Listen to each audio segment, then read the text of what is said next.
Hello, this is Joan Fernley, your French and Latin diction coach for choirs. In this video, I will read the Agnus Dei. This is the 8th Latin tutorial of my 11-part series covering all the Latin texts of the Classic Choral Latin Requiem.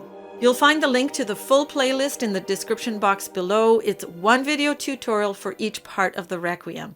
The only exception is the first video that combines the introit and the Kyrie just because the Kyrie is so short.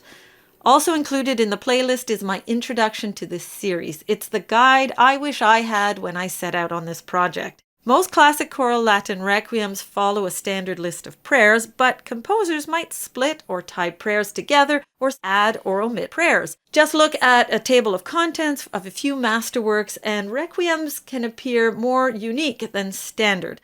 So I highly recommend you watch my video. It covers just enough history and background to make sense of any classic choral Latin requiem, and it will help you match the right video to the movement you're working on, no matter which composer. As always, if you like what I do, please like, share, subscribe, and comment below. The Agnus Dei is basically a call and response repeated 3 times. It begins with Agnus Dei qui tollis peccata mundi, and this is followed by the response Dona eis requiem. However, the 3rd time the response has an extra word that means eternal, sempiternam. So one more time, this time slowly and without all the repetition.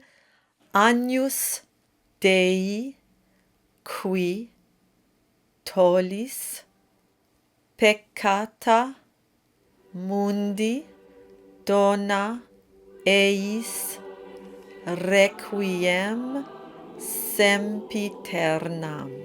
And there you have it, the Agnus Dei. Thank you for watching, and I will see you in the next video.